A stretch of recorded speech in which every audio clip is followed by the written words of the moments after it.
Three, two, I'm live! Hey everybody, good evening. Welcome to this month's live chat. I'm hanging with the Mooneagle. So, Jenny the Bear is here. Okay. It's a good friend of mine. Good to see you on the chat, Jenny. I just finished Friday's ceremony. So I just sent that out to my Patreon folks. I still haven't uploaded it to email out to the rest of the people on my prayer list. So it's been kind of a packed day. I haven't done any studio work today. For those of you that don't know, I have been doing clay work for about 20 years now, on and off, but I actually got a degree in art. A second bachelor's basically after I got my first bachelor's in psych and decided that I liked art a whole lot better. So I always joke that I have the two most useless degrees when it comes to, netting a job with them. But, I have a pottery wheel in my basement as well as an extruder. So one of my big dreams is to someday have a studio that has natural light in it where I don't feel like I'm in the dungeon. But since the lockdown started, I have slowly been getting back into studio work. I kind of walked away from it for a period of years due to personal reasons. Miss Pretty. Hello, Miss Pretty. So one of the things I've been doing is I've been working a lot with my hands since the pandemic hit. And that's actually been probably the best things for me, as well as practicing Tai Chi and Qigong as much as I can outside, being outside as much as I can. Thank goodness we have a dog, because that makes it a whole lot easier, because he's got to have his walks, right? Krista says art history. She can compete with you for, I guess, for the most useless degree. I know, but you have like a pretty decent job. I know Krista very well, and she's got a good job, so didn't matter. So anyway, I don't know why I'm talking about work or art. Well, I do actually. One of my patrons asked me to speak about creativity as one of the topics for tonight. And another person wanted me to bring up Juneteenth and systemic racism, and I will do my best to work that in. I, of course, if you can't tell, I'm white. So my opinion is less informed from experience. So bear that in mind.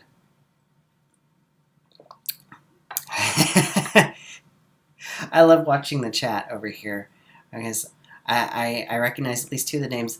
I don't know if I personally know Miss Pretty.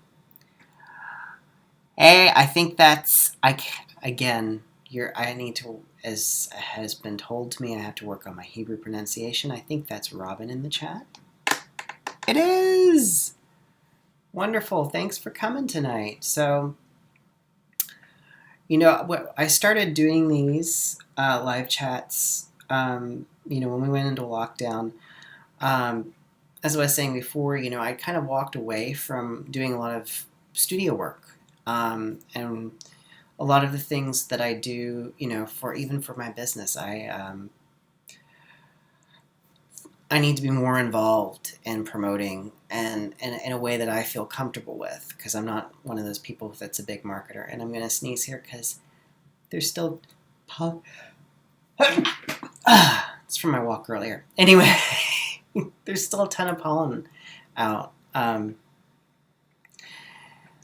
So where was I before I was interrupted by pollen?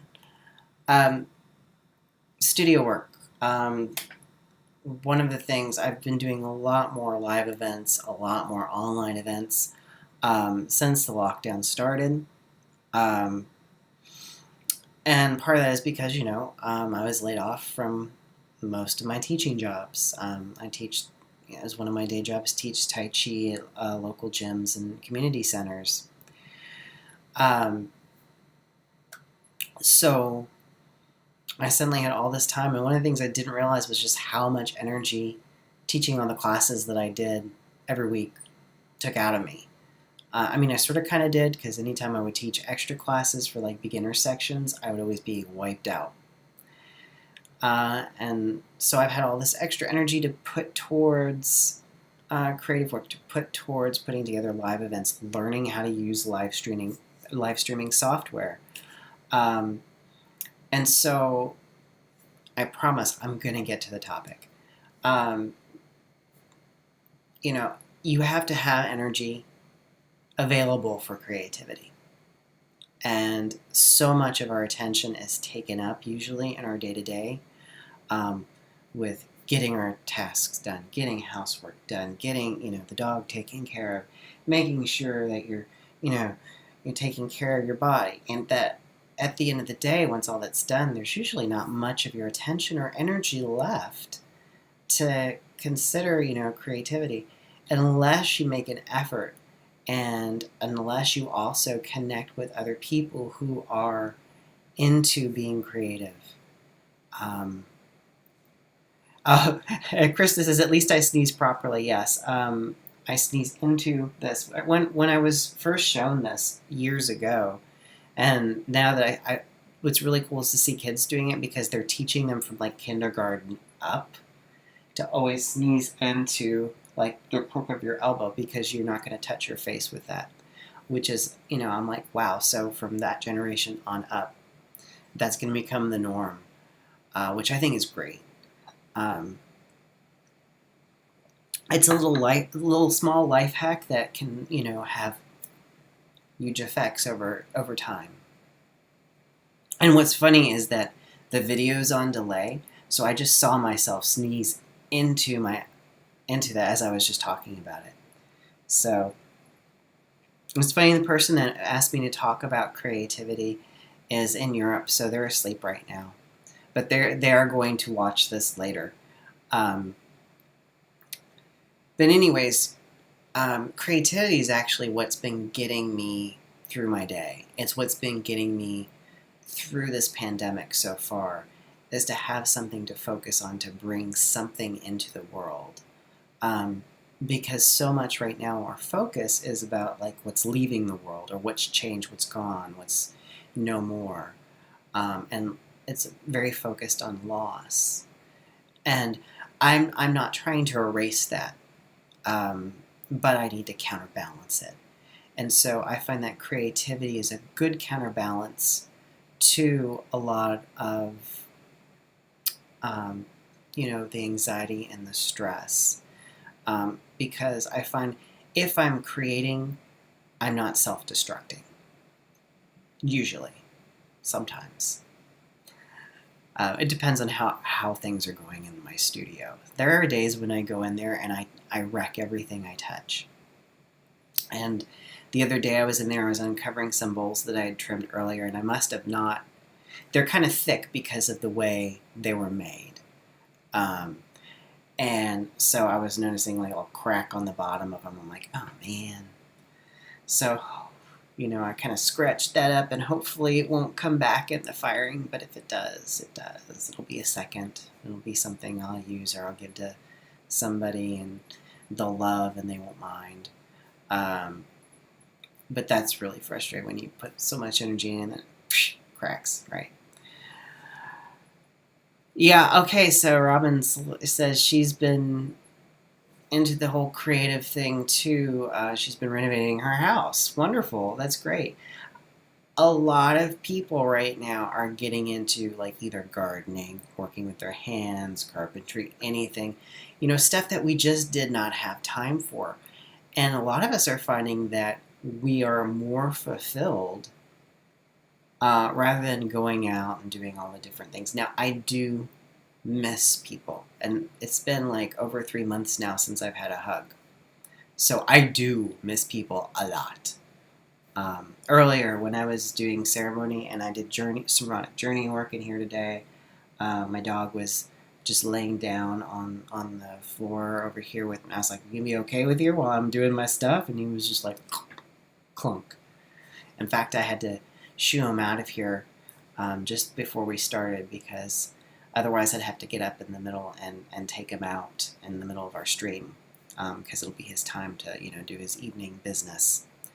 So walking the dog's also been a highlight of the day because I get outside, So, puppy hugs you. Yeah, well, I mean, he doesn't really hug. I mean, he's there. He likes his belly rubbed. It's more like all about him, right? Can I speak to staying present in the creative moment? I guess it's about finding things that you're fascinated with. Things that, really is focusing on what do you like? What do you love? What is it that you've seen that other people make that really inspires you, or what in nature inspires you? Right now I'm reading a book on mushrooms. Well, actually, fungi in general. It's called The Untangled Life, I think. It's by Merlin Sheldrake. And mushrooms are fascinating. I mean, just what they do. And I was just, I have a fascination with light. In fact, I've rearranged the lighting in here. The coloring's not quite right, but I am more illuminated for this than I have been in times past, where it's just kind of been in the background.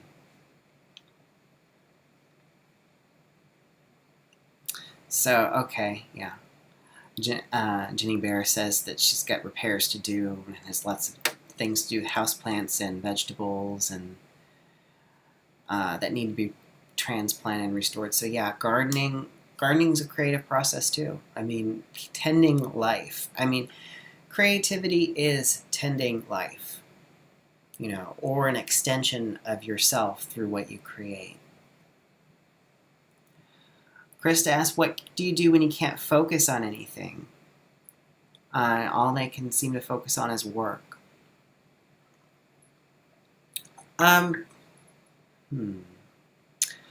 Again, for me, when I can't focus on anything, I will become a consumer of media. But I choose, stuff that I think is cool. So I haven't, I go through phases where I read a lot. And now I'm just reading little snippets a day of this book on fungi, as I was saying. But then there are other times where I am reading, I am just inhaling books. In fact, when I heard 2 years ago that there was going to be a library that was going to be open right by my house, I mean, I can literally bike there. I was ecstatic. I couldn't wait. And they have a maker's lab there and all sorts of classes all the time. And then, of course, pandemic hit in March. Shut the library down. I still have library books. They won't let us return them. So I still have a bunch of library books and that I've had since March. In some cases since February, because I renewed a few of them with me. But, reading, watching movies or documentaries that you find particularly inspiring. I'm listening to a podcast. I listen to podcasts as well. I do like podcasts. I love LeVar Burton reads. There's some that are just, some of the stories there are so beautiful they'll make you cry. And some of them are just really funny. And he's just excellent at reading to you. I mean, come on, it's reading Rainbow for adults. So I love that. I love some of the weird out there podcasts as well. Oddly enough, I listened to Welcome to Night Vale, which is sort of a Lovecraftian comedy about a sleepy desert town, but it's the public radio show for that town, and it's really funny and bizarre. I used to listen to it a bunch while I was baking, but now sometimes if I'm cleaning or doing menial studio chores like recycling clay, I'll listen to that. But they also turned me on to another one called Start With This. So, and it's a podcast about being creative and creativity. And then they'll give you an assignment at the end of each podcast, that you start with this. And I've only listened to the first episode so far, but that has gotten me started on creating a short story and sort of an imaginary world that I've had for a while that was kind of inspired by some steampunk polymer clay jewelry that I made years ago. And I was just like, this feels like it could be in its own little world. And so I just kind of like made up this really quick backstory for some of the pieces. And now I'm like actually creating a character that lives in this world and has a story to tell, and it's going to connect with other stories. And I'm trying to connect with other people who I think would like this world and like get it and really would like to write their own characters and their own little short stories in that world and, see what we can come up with together. So I think, one of the things that helps focus is actually community. And even right now, if we can't gather, like being creative together, I've been sharing lots of pictures on Instagram that I share to Facebook of what I'm working on, like the experiments in progress in the studio. And that helps keep me motivated because I get comments back. So,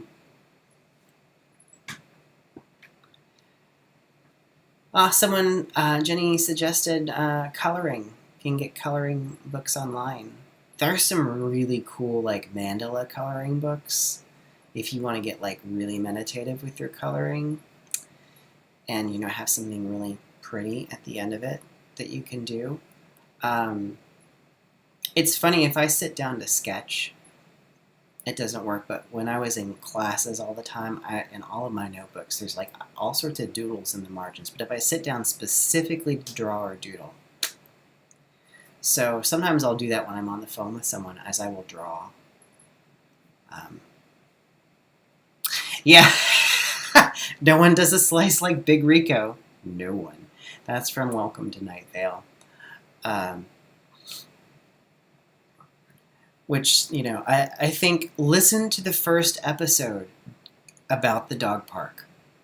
They had me at that. It's just hysterical. So, and creativity, is really important. It's part of being human. And our society has kind of tried to breed most of that out of us because if we're working on our own projects and creating our own stuff, we're not buying as much. We're not dependent as much. And what I'm hoping is through, this societal upheaval, maybe we'll come back to center a little bit more with that, to where it's not like commerce bad. I'm not saying that. What I'm saying is that there's been such an overemphasis on consume, and basically only labeling certain people as creatives. And I saw this when I was in the art program, and just this idea of specialness, that creativity is a specialness only bestowed upon the most worthy. And I'm going to call BS on that, because everybody is creative in some way, shape, or form. Some people are creative in the kitchen. I know Krista is a phenomenal baker. I've had some of her stuff. It's good. And I know Jenny is awesome in the kitchen too. She comes up with all sorts of stuff. She comes up with home remedies for certain things. So, we have really narrowed the categories that you have to be an expert or you have to be making a living to be creative. And I think that has really undersold us, because part of the human experience is creating. For some of it, it's telling stories or how we relate, how we set the space for other people.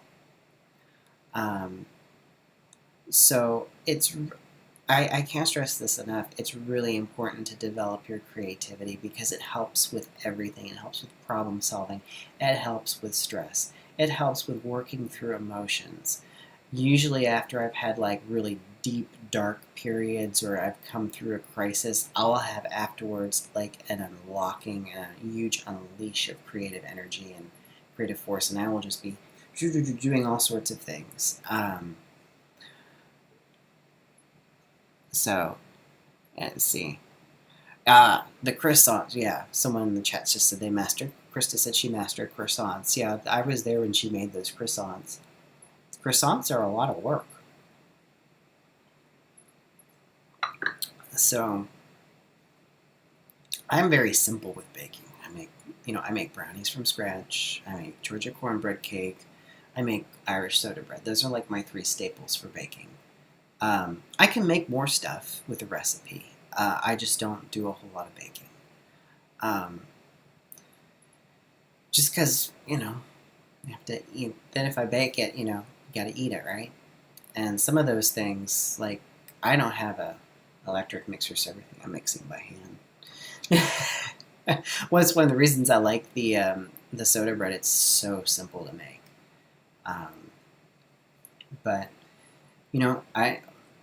one of the things that happened with me years ago when I had a friend that was short on cash, but had good friends who was in a CSA, community supported agriculture. They drove the van for them, and they always had the leftover box, and so we would get the leftover box on the days that I was over there, and I would be teaching them Tai Chi. And so what ended up happening was I'd go through the box, and this was at the end of the run, so some of it was no longer food. So I had to sort through that, and then some of the stuff I'd never used before, never cooked with before. But you can make a stir fry out of just about anything, and if you've got a good range of spices, you can fix whatever. Something's real bitter, add coriander to it and ginger, and that'll usually take care of that. Or sometimes you want to add turmeric to certain things, so I got to experiment all the time. And I never would have done that if sometimes necessity is the mother of creation, really. You have to come up with a way to do something, and it makes you more creative. So,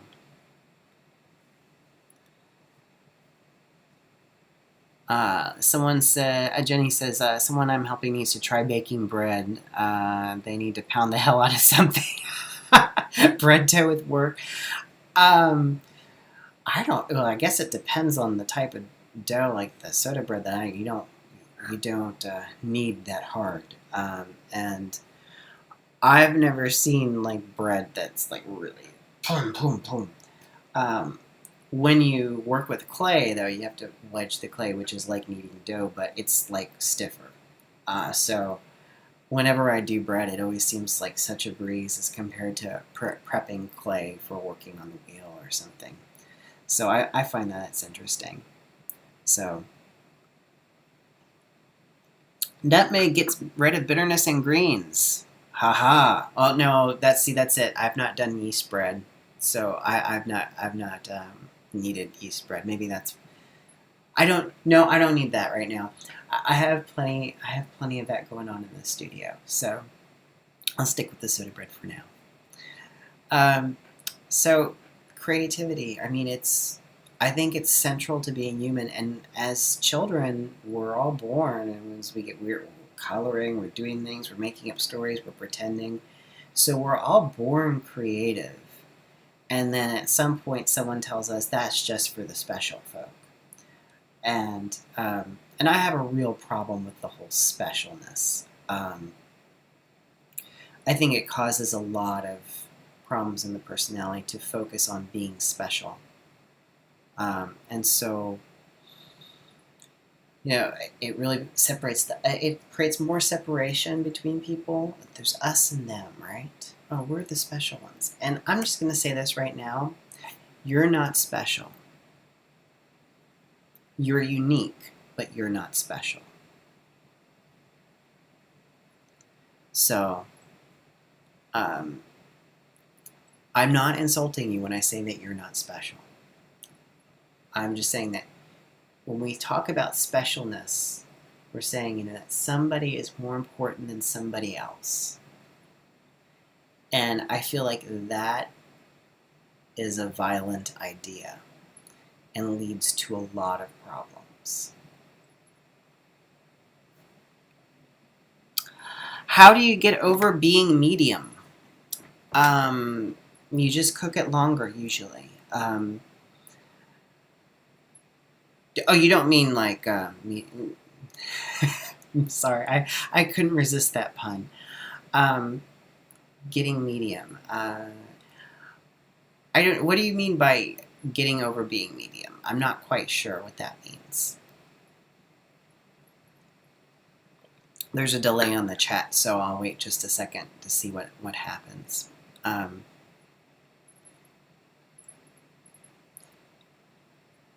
You're a very medium violinist. You play first chair in your community orchestra, but I could never be a professional. Well, I would say, I'm a medium kind of clay person. I do all right, but I'm not making a living at it. I've sold very little work, but I feel better while I'm doing it. I feel better creating something. And I would say, is it the focus to be a professional violinist, or is the focus to enjoy being part of the music? And I can't answer that for you. You have to answer that question. But again, I think that's part of societal programming. If we're not making a living at it, if we're not the best, if we're not special, that we're somehow a failure and shouldn't do it. And I think that's a bad attitude for us to cultivate in society. We absolutely should be doing things, even if we're not making a living at it. What my ideal thing is, at one point I really did. I wanted to, be a potter and do all these different things, and but as time went on and that didn't, coalesce for one reason or another. Partially because I didn't believe in myself enough, and partially because I'm a little bit lazy. Because pottery is a lot of work. I mean, it's a lot of work. And there are times where I don't mind that. Like, I'm just in the flow of it, right? You get caught up in that creative stream, and it carries you, and you forget, oh, I haven't had lunch today, Happens. It's happened a lot lately.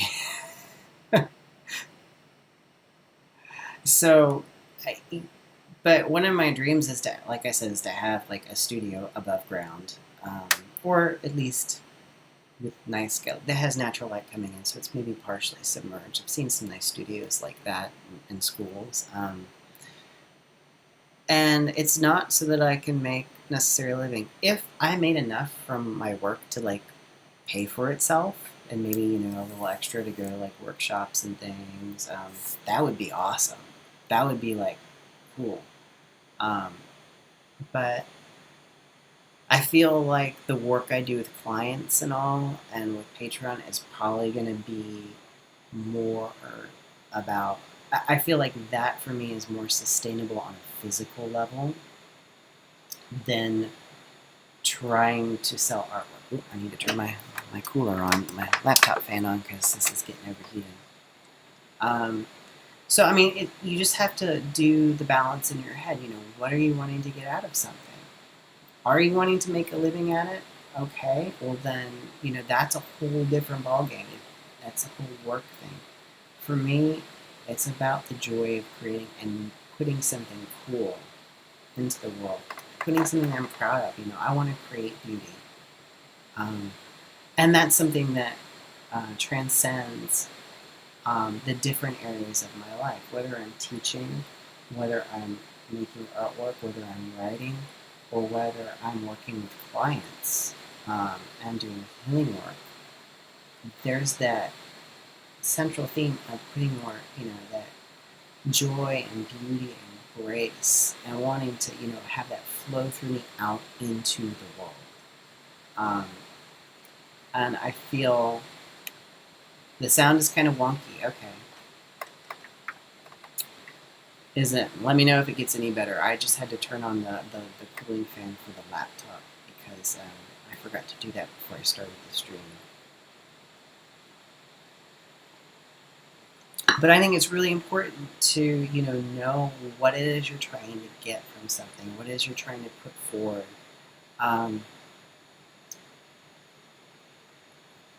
So I don't know. I mean, I hope that answers your question. If it doesn't, or if you want more clarification, you want me to talk further on that, let me know. But sounds fuzzy. Like Fuzzy Wuzzy was a bear? Fuzzy, or Fuzzy Wuzzy has no hair? That's the fan. Okay, yeah. There's not much I can do about that. I have to have the fan, otherwise the laptop will overheat in the stream, and then you'll hear the fan from the laptop trying to keep up. So that might actually be what you're hearing, and once the cooling comes in, it will calm that down. All right, so I can't believe I already talked for half an hour about various things but creativity. A vacuum cleaner in the background. Well, hopefully that sound will dissipate with time as the laptop cools off. So, okay. So that's my little stint on creativity and why I think it's part of the human experience, you know? If you go in shamanic cultures and, this animal has this medicine, this animal has this medicine. And I feel like human beings are storytellers, and they can do that visually. They can do that musically. They can do that, by the relationships that they build. And, I think food is really important with building relationships. Food is really community based. So that's like linchpin. Sometimes it's how we solve problems. So, it's good to ponder creativity. It's good to tap into those things. One of the things that's different now as opposed to when I was growing up is if you're bored now, it's because it's your fault. That's all I'm going to say. It's your fault for being bored, because there is so much out there. If you have access to a good speed internet, seriously, just on YouTube alone, there is so much you can learn. There's so much you can see for free. So there's no excuse to be bored. Being bored is mental laziness.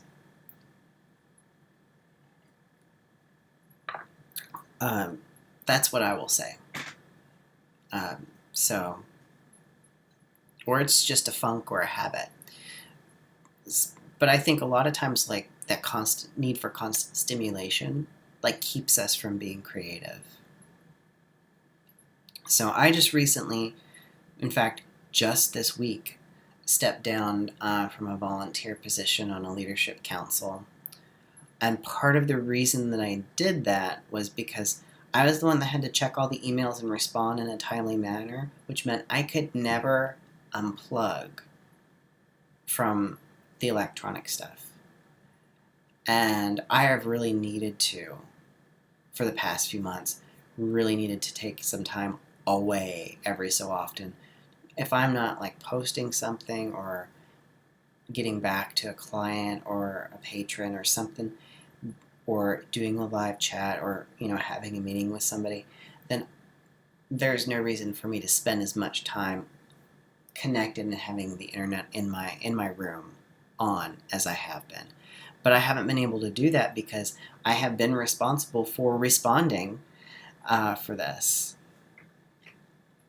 Sean, yay, you made it. Yeah, we all need downtime, and we all need downtime from the stimulation of the internet. Much as I love it, I've been watching, a webcast series on YouTube, which has been great and a good distraction for me.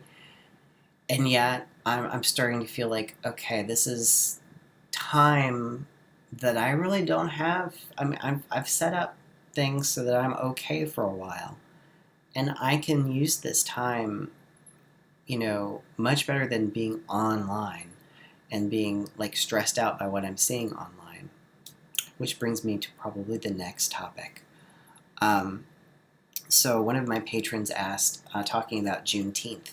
Now, I am the worst person because I only recently found out what that was. I mean, it appeared on my calendar last year and this year on my iCalendar, and I was like, "What's Juneteenth?"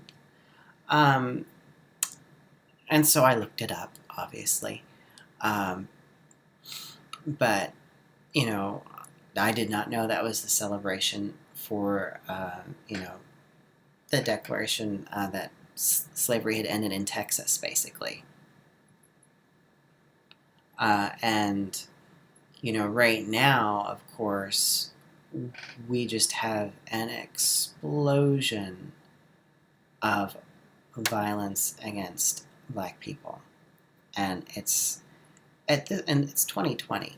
It's time for that to die, right? I mean, come on. And I'm gonna get political for a little bit here.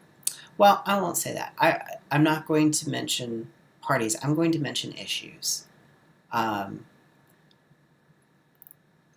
I think our war on drugs has been a war on poor people, and particularly war on poor people of color. A lot of other places that treat it more as, drug use as a medical issue have had much more success in reducing drug abuse and drug crimes than we have. I think prisons for profit need to go into the wastebasket. I think, prison labor, again, this is 2020, it's time for slavery to die. So there are other countries out there that are doing restorative justice, that are doing reformative, prison rather than punitive prison. And, there are also ones that don't use their police force as a terrorist organization. I'm going to get flagged for that. But basically right now we have what's going on in the streets is we have police unions and officers throwing a fit because they can't just murder people whenever they want to and get away with it, which is absolutely ridiculous. So we went from creativity to controversy. Let's discuss. Let's see. Any comments? Well, not about that anyway. I've rendered you all silent with my little rants.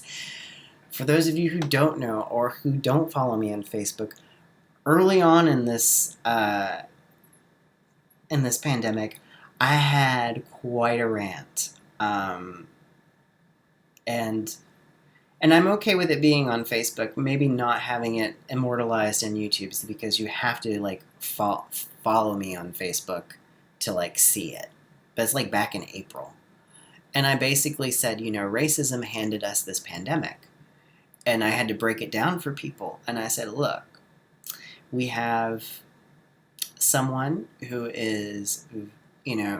came into power, highly charged on racist attitudes and xenophobia, and then worked tirelessly, as much as you can with as much as that person tweets work, to undo everything the previous administration had done, including pandemic response, just for the pandemic response team. And, has put energy into hatred, has put into energy of stoking the fires of prejudice and bigotry and inequality. And so this is the outcome. And I don't think I've talked about this publicly. I've talked about this with some of family members, and I've talked about this with friends and some of my patrons on some of my teleconferences about some of the shamanic journeys I've done. And one of the spirits I've talked to has been Coyote. And for those of you who don't know Coyote, Coyote is a trickster spirit. He is a champion of the oppressed a lot of times, and he's a survivor, man. And I've had coyotes show up in my life. I said lives. That's probably not an accident. They've showed up a few times and offered their help. And I'm like, help is help, right? Well, here's the thing about coyotes' help. It's like when you have a plan and the plan goes horribly, horribly wrong, but somehow in the end finally turns out okay, but not the way you thought. That's kind of like coyotes' help. So I'll give you an example. This was several years ago. I was teaching at a facility, and I was also working retail. And both of those were not working out very well. And I was away helping a friend doing, New Age expos. They had a gem they had like a semi-precious stones and crystal booth. And so I was helping them. They were ill at the time, and they have since passed. But I was away, and, I was like, hey, kid, you want some help from me? I was like, sure, why not? Right after I looked at my power animal, he's like, it's up to you, man. And within 2 days of that, I lost both of those jobs. I lost the teaching job and the retail job. Now, that was Coyote's help, by the way. I on accident, met somebody who was at a different facility, and I started teaching there, and that was great. That was like a perfect fit, much better. I was treated better. People responded. People were coming to the classes. Stuff, and I will answer to that comment in a moment once I finish this story. And then the retail thing that happened, well, I had been wanting to get out of that, but I was just sort of afraid to leave, and then they replaced me with somebody cheaper, but not as reliable, so they had to call me back. And so basically I could set my schedule whenever I wanted to work, and at the beginning of the month I'd say, yeah, I'll do this day, this day, this day. They're like, will you do this? I'm like, no. So I could choose my own schedule, so that was great. But, even eventually that I let that position go when it was time. But, that's sort of what Coyote does. He's like screws things up so that something new can take its place. And so I feel like he's been very busy right now, bringing stuff out. And some people you could say it's the worst possible time, but maybe there's no other time where it would happen. So I love Coyote. Don't always trust him, but I do love him. His heart's in the right place. I mean, sometimes his methods are messy. So yeah, this is the comment. Yeah, you want the police to stop murdering people for being brown or being liberal or being poor, or all three of those, and I think that's a reasonable request. One that shouldn't have them, firing, tear gas at folks that are saying, please stop murdering us. Like, that's so unreasonable, right? So, I mean, it is. It's insane, I'll tell you a couple other things that, my dream life, tomorrow's the summer solstice, and I was like, gee, I've had these very vivid dreams the last few days, and I'm like, oh, yeah, whenever we get close to one of those corners of the year, like equinoxes, solstices, dream life tends to change, and, sometimes the veils between spirit world and ours will thin a bit, and we'll get more messages coming through. Chaotic good, Jenny, yeah, that's me. And so when I was walking the dog, walks are a great way to get messages from the world, by the way. Just the things you pass, the things you see. And particularly if you've not played the cloud game as a child, I really recommend you play it as an adult, both for creativity's sake, but also to get messages. And so as I was walking the dog yesterday, I looked up and it was beautiful blue sky, a couple white puffy clouds, and I saw a cloud that it looked like to me like the shape of a camel, but seated, just a camel laying down. And I was thinking, that feels like a message. And I've told my patrons during one of our teleconferences a few months ago that I got the message to wait. And for me, the camel is about being able to cross an unhospitable place like the desert, but seeing the camel laying down meant it's time, it's rest now.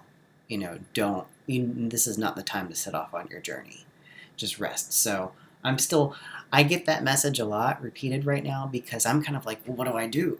Because we live in a culture of produce, go, go, go, go, go. And particularly in my family too, there is this real focus on, you ask them, how was your day today? And they tell you everything they got done. Which, I will then repeat sometimes, but how was your day? And then they will again, well, I got all this stuff done. I'm like, yeah, but how was your day? And I started thinking about, identities and the dissolution of identities, because I'm streaming one class a week for the Jewish Community Center for Tai Chi. They've been great about that. Yeah, Raman, you've received a lot from walking meditation lately. Yeah, I'm just, I got to be out there anyway, so I might as well, see what's going on, see what comes to me. But walking is good for the mind.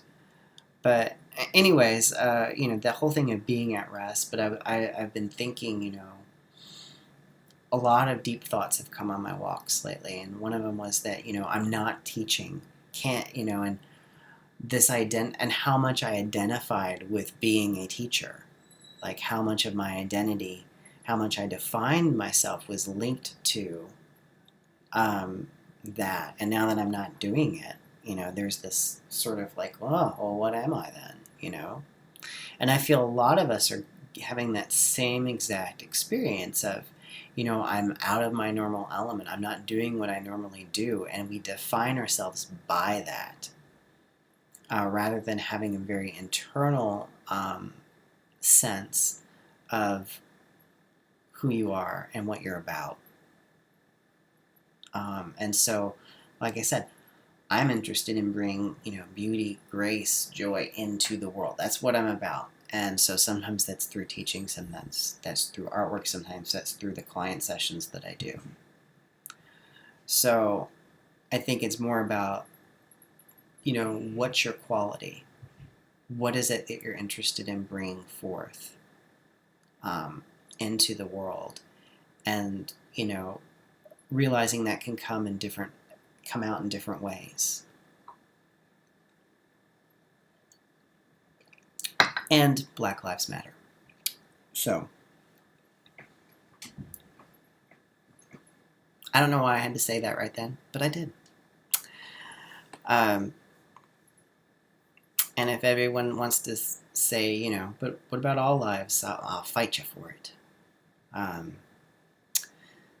Because I think we're done being nice about things, because until we tackle racism and systemic inequality, which is highly racist as well, we are not going to move forward and to solve the problems that face us. So it's really important. And it's really important for me to look at and see where I'm at, because I have reactions too when I see things and I'm going, well, what about them? And now when I have that reaction, and it's just so easy to type something, I stop and go, why am I having that reaction? Maybe I should just listen for a moment and see if I still feel that way, or if it's just a cultural program that I'm running without even being aware of it. And 9 times out of 10, it is. It is a cultural program. Like, Who put that in? Who installed that? You know how they have junkware on your phone when you get it? And that it's almost impossible to get rid of a lot of it? That's kind of like that. But, you can turn a lot of that stuff off in the settings. And so that's what I've been doing. And I think that's what we all have to do if we want our phones to run better. And our society as well. So that's really important for us to look at this. And again, go and I don't like that about myself, but that's okay. Yeah, unconscious bias, that's what it is. And it's insidious. It's in our stories. It's in our movies. It's in, everything. And, I got into a debate with somebody on Facebook because, that's really productive. About, with all the shows that and I realized this years ago, and I stopped watching some of the stuff with my family. These different procedural, basically cop dramas, even if they were, different government agencies, and what they were propaganda. Because it was always the laws and people's rights were getting in the way of people doing their job and doing the right thing in justice, because the people in charge are always, out for our best interest, right? So I started to become aware of just how much it is just infused into our entertainment. How many cop shows are there about the good cops, about this, that go the extra mile, about this, and still we don't trust them, right? So it's a crazy thing. Oh, I hear my puppies going to bed in the other room. Getting them up the stairs is such a challenge sometimes. Right, Jenny has a comment. Well, that's a good observation. The jump to whataboutism. Yeah, and I'm guilty of that. Basically the solution to that is because it's going to happen.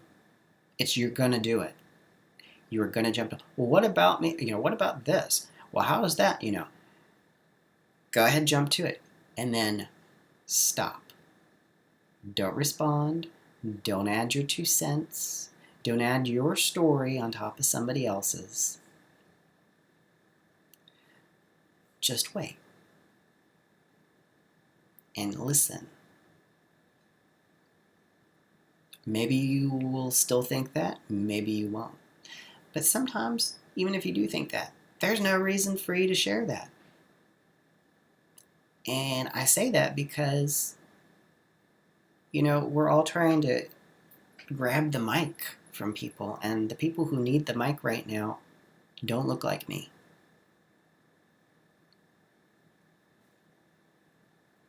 So that's what I'll say about that. We got heavy there. It's okay. I don't mind. I'll take the heat.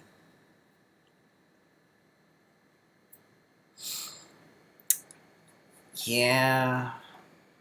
I don't want to turn this into I hate cops YouTube chat, because, for one, I won't get any ad revenue for it, but I will say this. I have had someone in the past that I was worried about,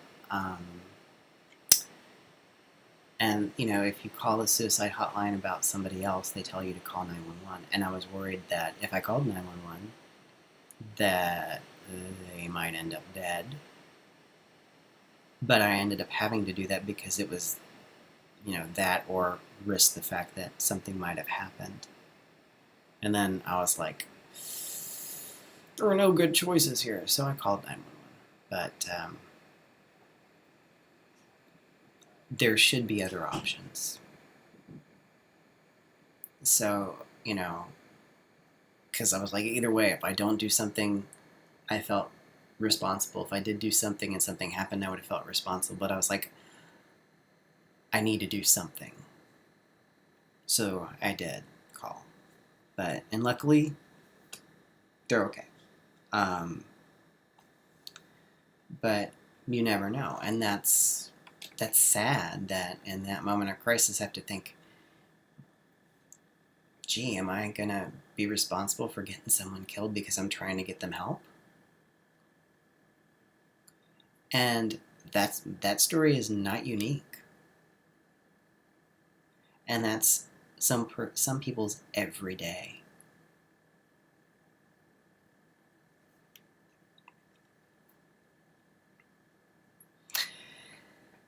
That's a good point.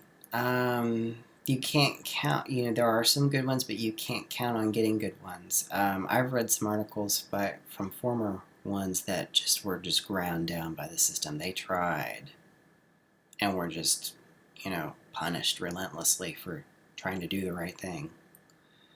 And which says it's the system rather than the individual. Although there are, terrible individuals. Don't get me wrong.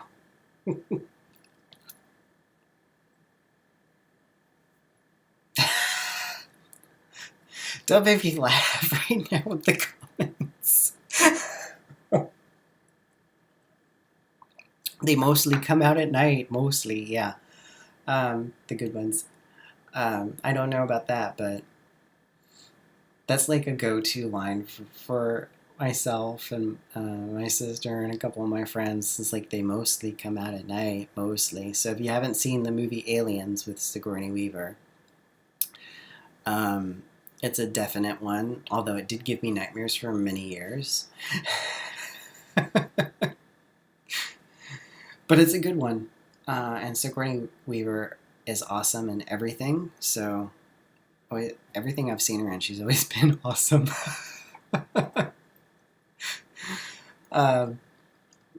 So yeah, this is Hanging with the Mooneagle. It's not always about, what we would call current events or topics, but sometimes it is. And, oh, I know. The reason we called it that, and the reason I have the little chrysalis in the YouTube thumbnail had to do with the idea of cocooning and what I feel like I have been doing and am continuing to do right now is to be in this cocoon, separate, but, transforming. My last Patreon teleconference was all about working with the energy of a chrysalis. All right, now everyone's trying to get me to laugh by saying Sigourney Weaver lines. I do have a last name, and it is Mooneagle. No, that's my public name. So it is what I've been called or titled by one of my teachers, and I've grown into that name. It's very funny. I didn't mean to talk about this, but I will now. So I got that name back in 2005, I think, or 6, by one of my teachers. I hadn't taken classes with her yet. We were both working at a psychic fair, and she came up to my booth and she said, "You're Mooneagle." And it stuck. And then I was teaching a workshop with a friend, and I joked about putting, my name as Thomas Mooneagle on there. And she did it, and she already put in the flyers, and so it was too late because I was kind of joking, and I was a little bit nervous about doing that because it felt like sort of a cheat in a way. And I was like, but over time, and people did give me a lot of grief over the name, by the way, at first when I'd go to meditation groups and stuff. Like, what's your real name? And then I remember being in a fair once, what's your Christian name? And I was like, what's my Christian name? How do you know I'm Christian? I mean, I don't really think of myself as that. I mean, if I am, I'm in resonance with the Christ that chased people out of the temple with a whip. That's kind of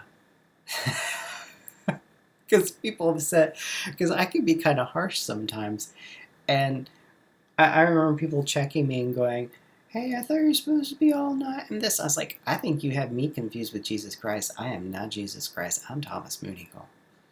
There will be consequences. So, but yeah, the name stuck, and over time, I really grew into that name to where I have to think to not use that as my name. I mean, it's on my checks. Uh, so, I mean, technically, it's it's my pen name as well, and it just feels right. It feels closer to my identity. So that was a little side diatribe on my name and what's going on. So we've got 8 viewers right now, but only 2 or 3 people are commenting. So if you're a lurker, I'm watching you. No, I can't really see you. But if you want to say something, add something to discussion, complain, I don't care. Put it in the comments and I'll respond. So, and I do know that the comments are like on a 10-second delay or something like that. I think that's in case somebody does something or says something. You're the bear grr for a reason. Yes, you are. I remember being at a fair with you, and when we were doing a raffle, and every hour you'd get on the intercom and the PA system, and it'd say, "This is Jenny the bear." Grr. What are my thoughts on July? It generally follows June, and it's usually hotter, and there's a lot more fireworks. Or do you mean like what do I think is going to happen in July? I think we're going to see a ramping up of serious cases. I think more things will come to a head, and the more, I guess, violent the response is to our very reasonable civil request of stop murdering people in the streets just because they look different from you, will probably be met with more resistance.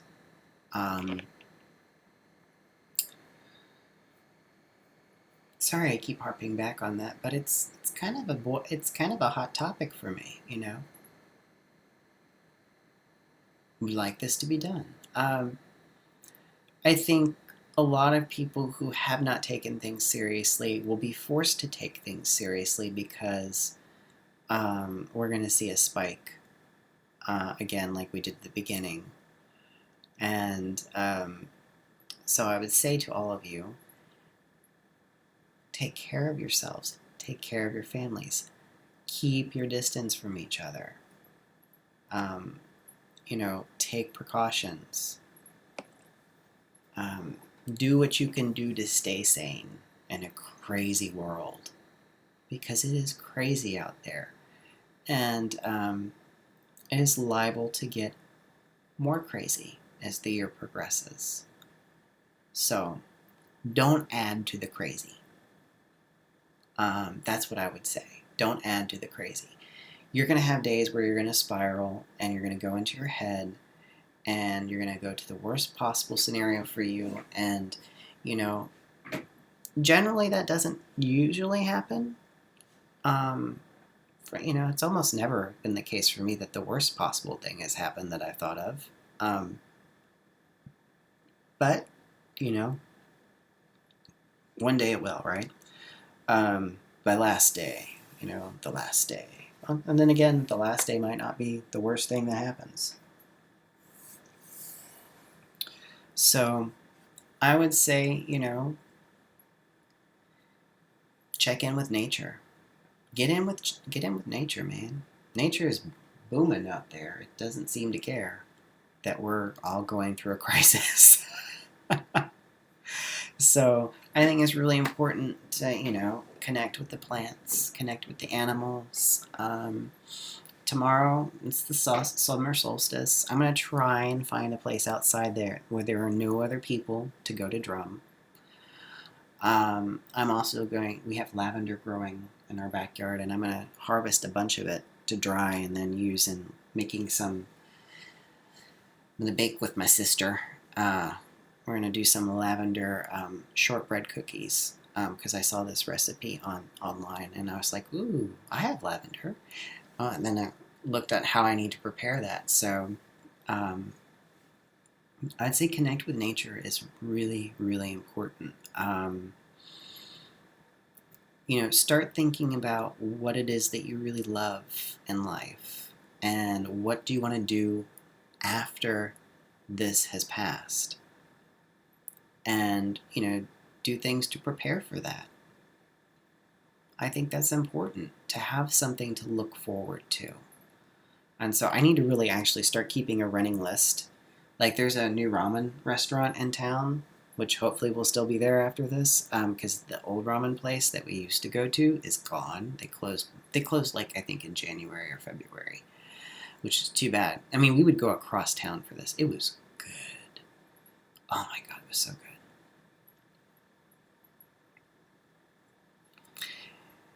Yeah, I see Jenny says pandemic-wise she's going to stay home as much as possible and grow things. Um,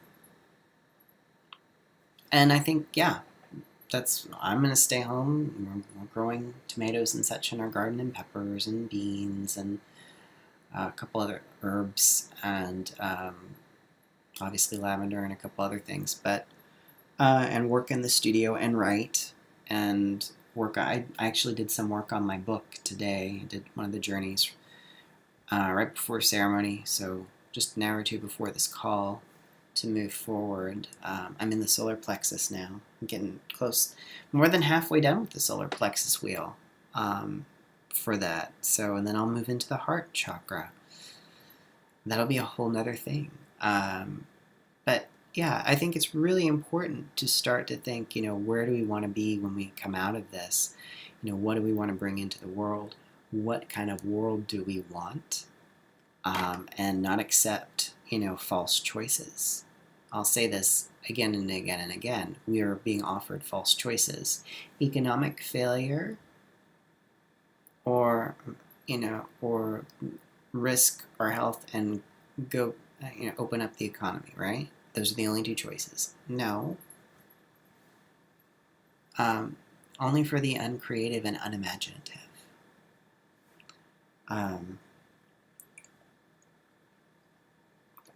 So Junia said, hoping for a change sparked by all the protests, and it feels like a revolution is here. It's about time, right? Yeah, there's a lot of, another comment, gaslighting. There's a lot of gaslighting that's going on in society. Always has, but it's become more stark and apparent recently. And, part of that, I may complain about technology, but one of the benefits is that we're getting to see through another person's experience, through their phones, how they're treated firsthand. Well, from a screen point of view, but that helps to put, it's a lot easier to put yourself into someone else's perspective as you see it from their point of view. And as disturbing as it is to see those things, I think it's really important that we do that and we absorb that and know that, hey, that's not okay. And use our voices to say, hey, that's not okay. And look to our leaders and say, hey, what are you going to do about it? And not take, well, we're going to put a little inquiry together and take some comments from the community and blah, blah, blah. No. We want real change. And I'm one of those people who's been wanting real change for a while, and not just in this area, but across the board. But I feel like until we conquer this, a lot of those other areas, Green New Deal, income inequality, gerrymandering, real representation of our interest and over corporate interest. Again, who knew that Reverend Thomas Mooneagle was going to bring up all these very salient social, political issues? We thought this was all going to be about spirituality and creativity and all. And, it is. I mean, these things matter. because it affects us where we live. For some, like us, it's harder to see it right where we live, but I guarantee you all know somebody who is directly affected in a very negative way.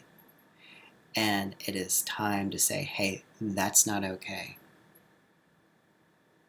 And it's time to, I was going to share this earlier, and now I think this is an appropriate time to share it.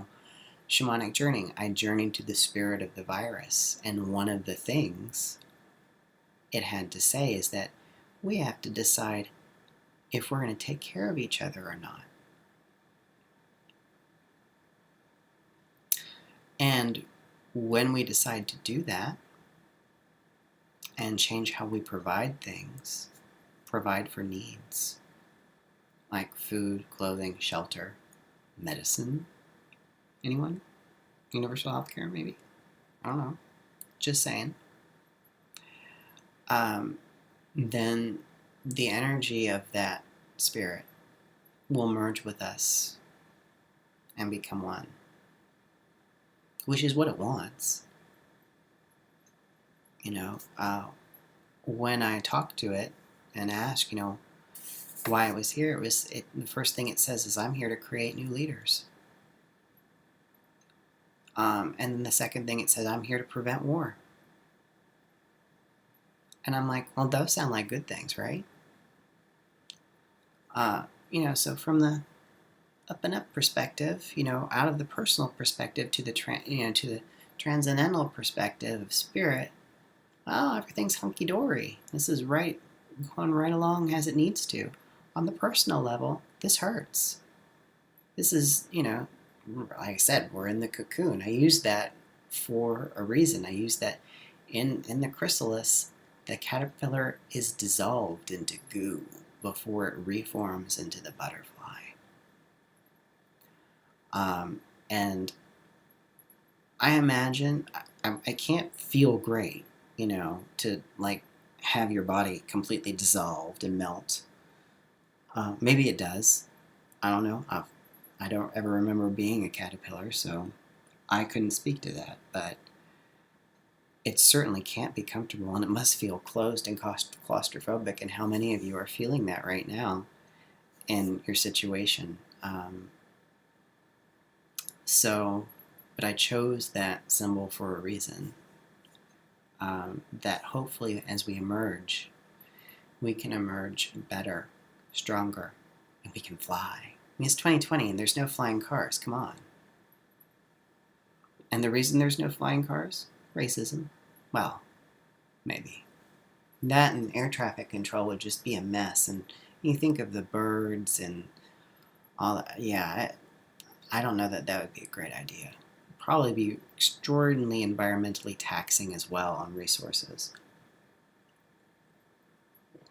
What we need are high-speed trains.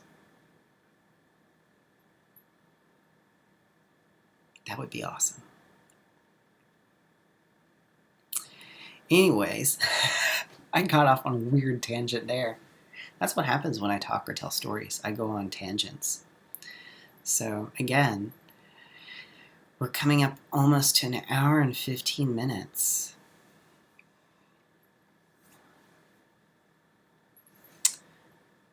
So let's see. We've got a comment here. You've had a lot of deciding how to care for others through this. And wondering if you were making mistakes or doing too much. And I've had the opposite. Interesting, because I've been doing less for folks. I've been, there are things that people, could you come and do this? I'm like, no, because I've been told to stay put. And I've felt weird about that, because I like to be helpful. But right now, I'm just like, who's going to catch me if I fall, right?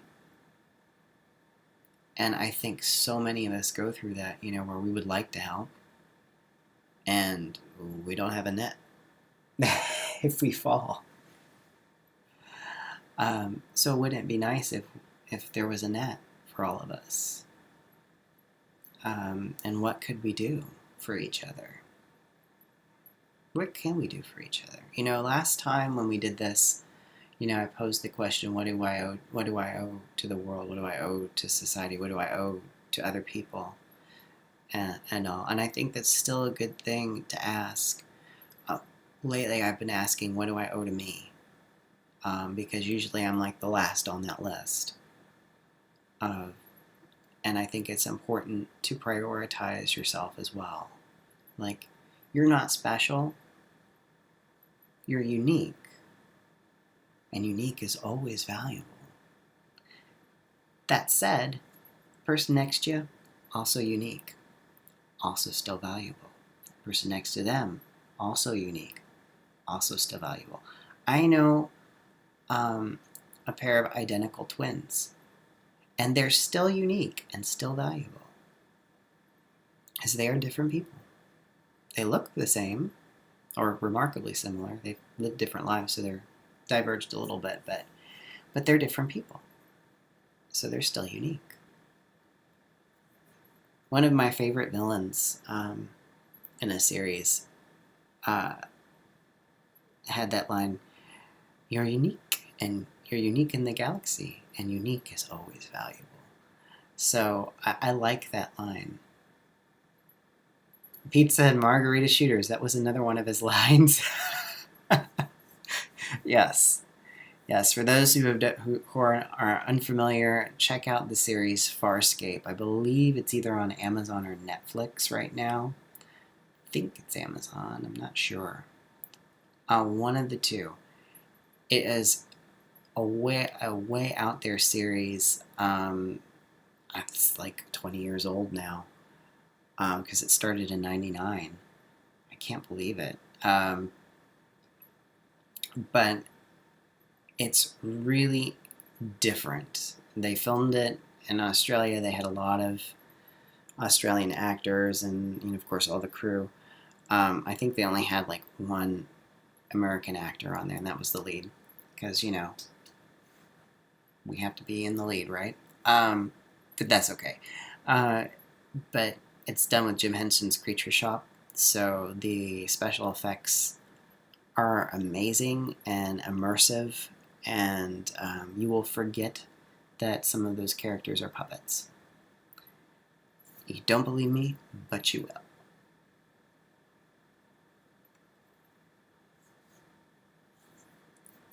Okay, and to not talk about it too. Okay, either way.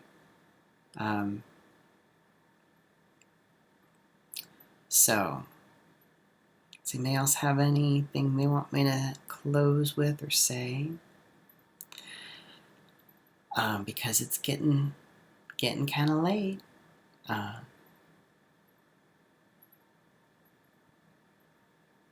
So we'll close this out. We'll have another chat next month. And again, if you want me to cover specific topics or you want to have an interaction, let me know. And I may see if I can convince a friend of mine to be on the stream, perhaps as a guest star. I figured out how to do that kind of using Skype and my streaming software. I'll have to look it over again to make sure. But if that's the case, then I can have guest stars. We can have like conversations back and forth and look at the comments. So then, that opens up a whole new avenue of interaction, which I'm pleased with because, I can get going on topics, but, I don't know how relevant people will find them or people will enjoy them. Or, mostly it's people who already know me who are in the chat, who are either patrons or friends or relatives. So, which is cool. Thanks for showing up, guys.